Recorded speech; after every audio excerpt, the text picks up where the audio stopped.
2027 का चुनाव सामने आने वाला है। उससे पहले ही विपक्ष विभिन्न मुद्दों को लेकर सत्ता पक्ष पर हमलावर भी हो गया है, लेकिन अब शायद बीजेपी ने भी ठान ली है कि इन सारे ही मुद्दों पर वो भी पलटवार करेंगे। और इन्हीं सब मुद्दों पर बात करने के लिए हमारे साथ मौजूद हैं भारतीय जनता पार्टी के क्षेत्रीय अध्यक्ष प्रकाश पाल जी। उनसे बात कर लेते हैं। एक नहीं, कई सारे मुद्दे हैं जिस पे बात करनी है और जिस पे लगातार बीजेपी पलटवार अब करने लगी है।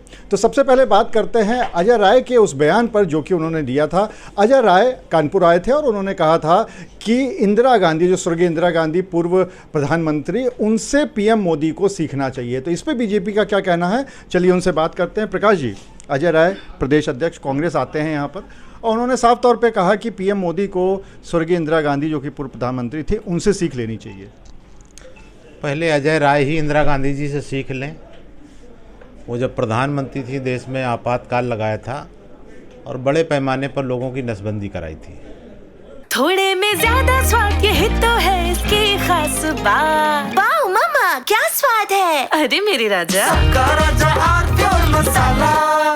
तो अगर अजय राय जी को इंदिरा गांधी जी की नीतियों पर बड़ा विश्वास है, पहले स्वयं अपनी नसबंदी कराएं और सीख दें अपने नेताओं को कि उनके राष्ट्रीय अध्यक्ष मल्लिकार्जुन खड़गे और राहुल गांधी जी अपनी नसबंदी कराएं।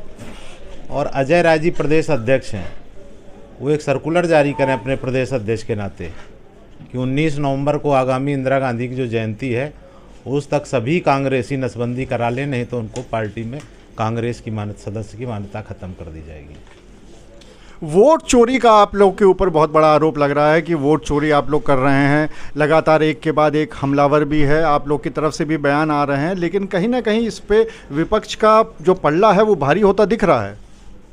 कौन सा उनका पल्ला भारी है? कांग्रेस खानदानी वोट चोर है। जब प्रधानमंत्री बनने का पहले नेहरू जी का जब वो कि कौन देश का प्रधानमंत्री हो आज़ाद भारत का, तो 15 राज्यों के लोगों ने मतदान किया।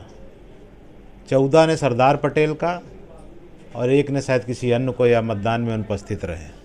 नेहरू को 0 वोट मिला था, लेकिन पटेल के वोट चोरी करके वो प्रधानमंत्री बने थे। तो उनका खानदान का वोट चोरी का वहाँ से शुरू हुआ। उसके बाद 1951 में जम्मू कश्मीर में उन्होंने शेख अब्दुल्ला को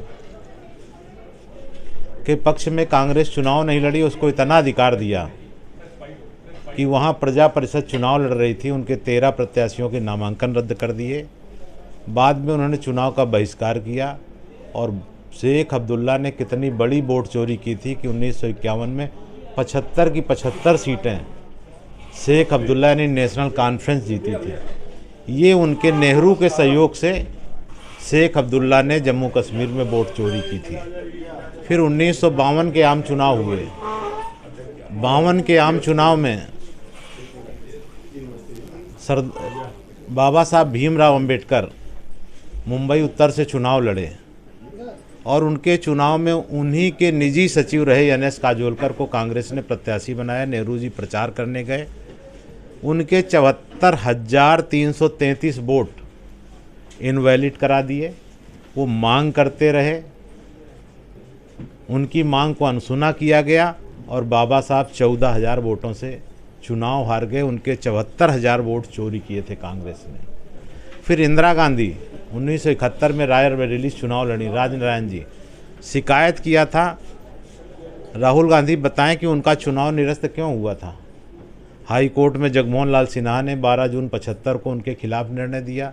सुप्रीम कोर्ट इंदिरा गांधी जाती, सुप्रीम कोर्ट से भी राहत नहीं मिलती और अपने वोट चोरी के आरोप को छुपाने के लिए उन्होंने अपनी तानाशाहीपूर्ण तरीके से पूरे देश को बंधक बना लिया, लोकतंत्र को बंधक बनाकर देश में आपातकाल लागू किया था। राहुल गांधी बताएंगे वो अगर चुनाव आयोग उनके चुनाव को अवैध किसी दल ने नहीं, हाई कोर्ट ने रद्द किया था। वो संविधान का बड़ा आदर करते हैं, उनकी दादी ने। तो ये उनका वोट चोरी का। इतना ही नहीं, 1952 में आप इतिहास खंगाल कर देख लिए, मौलाना अबुल आज़ाद कलाम रामपुर से चुनाव लड़े थे। वो चुनाव हार गए थे। नेहरू ने तत्कालीन मुख्यमंत्री को हिदायत दिया कि अगर वो चुनाव हार गए तो तुम मुख्यमंत्री नहीं रहोगे। तो जीते हुए चुनाव को जबरन सर्टिफिकेट मौलाना अबुल कलाम आज़ाद को दिया गया। तो ये कांग्रेस का इतिहास रहा है वोट चोरी करने का। और वो आरोप दूसरे पर, जिनका खानदानी पेशा है वोट चोरी करने का, वो भाजपा पर आज वो घूम रहे हैं। केवल उनका मकसद ये है कि चूंकि वोटर लिस्ट शुद्धिकरण का अभियान चल रहा है, रोहनिया बांग्लादेशी घुसपैठिए कैसे वोटर बने रहें, इसके लिए नौटंकी है। अगर विधेयक की बात करें तो आपकी पार्टी विधेयक लाती है और उसके बाद विपक्ष की तरफ से आपके शहर के ही जो विपक्ष के विधायक हैं उनका ये आरोप है कि आप लोगों के जो सहयोगी दल हैं उन पे लगाम कसने के लिए आप लोग विधेयक लेके आए हैं, ताकि अगर कहीं कोई बगावत करे तो इस विधेयक के माध्यम से उस पर लगाम कसी जा सके। देखिए, कोई भी जब कोर्ट सज़ा सुना देगा, अब सज़ा याफ्ता भी किस नैतिक आधार पर वो पीएम और सीएम रहे। विधेयक में सजा पे बात नहीं है, विधेयक में 30 दिन जेल में रहने की बात है, सजा की बात तो नहीं है। सजा होगी जब उसको 30 दिन जेल में रहेगा, तो जेल से कैसे चला है? नैतिकता के आधार पर वो नेतृत्व कर रहा है और न्यायालय ही उसको कहेगा। तो इसको नियम बना रहा है, उसमें सभी दलों के लिए कोई, और भविष्य के लिए है।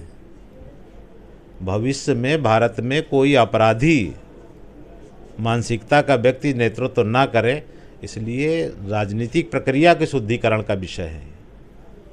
तो आपने प्रकाश पाल जी ने सीधे तौर पे ये कहा कि कांग्रेस को ये समझना चाहिए कि वो सबसे बड़े चोर हैं, वोट चोरी के लिए उन्होंने आरोप लगाया है, और इसके साथ ही साथ उन्होंने ये भी कहा है कि जो अजय राय हैं वो जो बयान दे के गए हैं तो उसके लिए पहले नसबंदी का पालन उन सभी को करना चाहिए।